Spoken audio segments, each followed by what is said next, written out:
How to tell if a plant is too far gone to save. Hey there, fellow gardeners. Welcome back to EcoAlchemy. I'm Pete, and today we're diving into a question that every beginner gardener faces. Is that struggling plant worth saving, or is it time to say goodbye? Don't worry, we'll make this decision easier together. This time of year, our gardens are full of potential, but sometimes seedlings falter, transplants turn yellow, and mystery ailments strike. It's all part of the learning process. The hardest part of gardening isn't always the planting. It's knowing when to let go and when to nurture. Let's break down how to assess your plant's health. The first thing to consider is how long the plant has looked off. Remember, patience is key, but not endless patience. If it's been a few days and you're seeing signs of recovery, like new leaves unfurling, a stronger green color returning, or upward growth, give it a little more time and encouragement.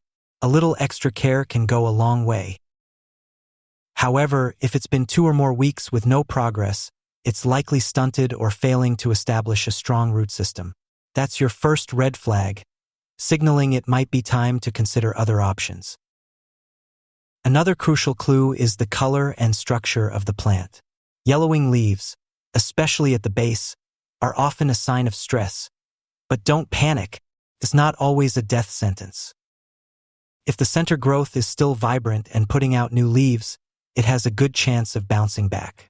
This means the plant still has the energy to recover. But if the whole plant is pale, wilting, or mushy, that's usually a sign of root rot, nutrient deficiency, or disease. In these cases, sometimes the kindest move is to pull it before the problem spreads to its neighbors. Next, let's get our hands a little dirty and check the stem and root zone. A plant can look rough on top and still have healthy roots, especially after the shock of being transplanted. Gently dig around the base of the plant. If the roots are white and firm, it still has life in it. These healthy roots are the foundation for a strong recovery. If the roots are brown, slimy, or brittle, especially if they have a foul smell, it's time to pull the plant and compost it. Unhealthy roots mean the plant can't absorb the nutrients and water it needs to survive. Timing also plays a significant role in your decision.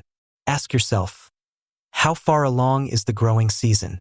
This will help you determine if you have enough time to replant. If it's early in the season, you still have plenty of time to replant and catch up. Don't be afraid to start fresh.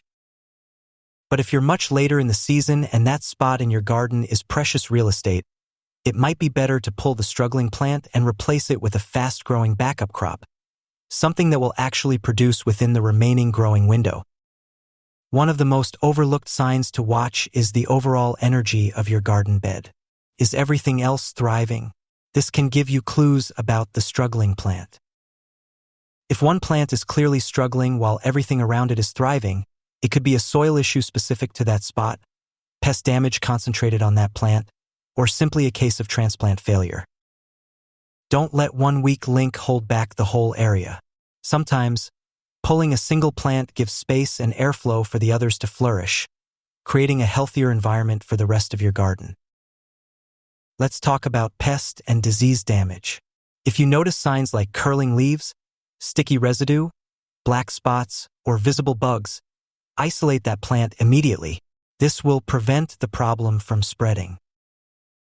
You can treat many pest and disease issues, but if the plant is severely infested or already infecting its neighbors, you may need to sacrifice it for the greater good of the garden. Trust your gut. Some things are worth trying to save, but others will just drain your time and energy and potentially harm your other plants. Emotion plays a role here, too.